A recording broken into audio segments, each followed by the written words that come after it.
Hey everyone, this video is just basically me fixing up some random junk we bought. Hope you enjoy it. Picked up a cheap bandsaw here. This is the blade for it. It's still in fairly decent condition. However, the bandsaw itself had some issues when we picked it up. I lost the footage from yesterday, unfortunately, but basically what happened, this brush right here that's supposed to sort of clean the wheel, this was turned like that, so essentially doing nothing. This bearing right here, the blade is supposed to run along the edge of it here. They had it set up so the blade was running on top of the bearing, essentially wearing into the bearing. These spacers right here, I had to flip these the other way. So that part that you can see right there used to be the inside. That part is fairly worn down. This one still not as good, but it's a little bit better than I was originally. This bearing at the bottom here, the blade was running nowhere near that, so we kind of aligned that with the blade. And these spacers here, we still have to close this in, make the gap a little bit smaller. And I'm sure a couple of you have noticed the elephant in the room. There's no tires on these wheels right here. The original owner had the blade running right on the bare metal here, so we're gonna have to take care of that. I'm not gonna bother buying tires. I'm actually gonna try a little bit of a hack with this. You can apparently use electrical tape on this here, but I've got this stuff right here, some kind of industrial tape here, very sticky on this side. I've got a long strip of it. Just gonna cut a strip of it like that and paste it around the wheel. We're just gonna have to make sure that when the blade is coming down here, that the when we put the tape on, the tape needs to come on this direction here. If the tape was going in that direction, there's a chance the blade may just rip it off when it pulls it down. Got the wheels off to get them cleaned up a bit. This bandsaw definitely doesn't look like it was used once, according to the person we bought it from. This is more or less finished for now. Got the electrical tape here as a pseudo top tire. On the bottom here, we've used that heavy sort of sticky plastic tape on this. That one seems to be holding as well, no problems.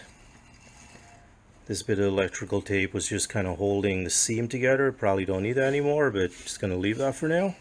And this is the weird part right here. The way this saw blade is running on this bearing right here, it's actually supposed to sit like that. I honestly thought it was supposed to sit kind of like at the side, like something like that, running on the side of the bearing. But yeah, Google says it's supposed to sit touching that.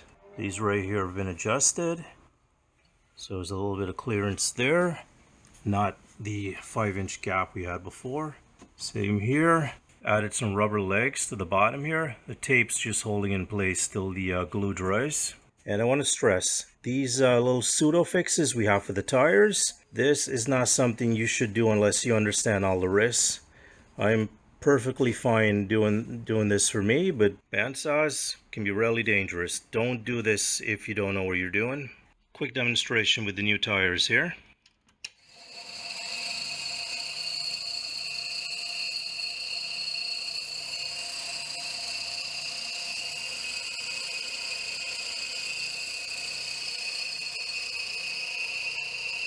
We'll do a quick test in the bandsaw with this piece of wood here.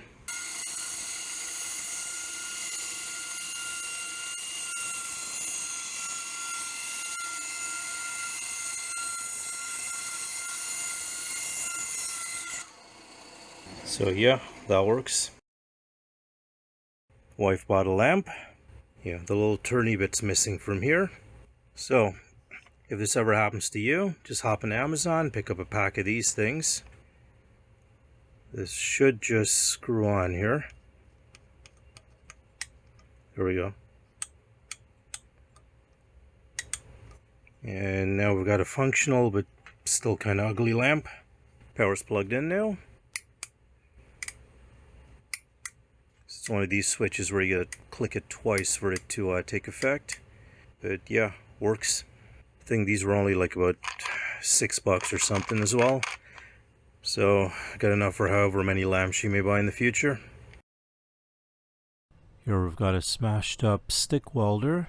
Got this from the Princess Auto Scratch and Dent event, and it does live up to its name. Didn't actually pay $60 for this. I think this was still kicking around at the end of the day. Managed to snag this for like $5, I think. But yeah, let's see what we can do with this. Here's a stick welder now that we've kind of banged all the dents out of it. Still not 100%, but a lot better than what it was before. Now, it didn't come with any electrodes. This is what it's supposed to look like. This is from my welder. This connector right here is called a DINS connector. You can actually buy these connectors from Amazon. So right here is where you'd crimp your cable into. This would fit inside here like that. You'd have the cable coming out this end. And this piece right here just goes in here and locks in. So I had an extra pair of jumper cables. So just ended up making these right here. So now these can be used for stick welding again. Just got to get some insulation on those. And gonna have to maybe do something with those teeth so they can clamp onto the electrodes properly. Now, I do have a stick welder ready. Long-term plan is to turn this into a spot welder. But that'll be a future video. And thanks for watching that. Next video is probably going to be me reviewing this thing if I don't kill myself with it. And thanks for watching again.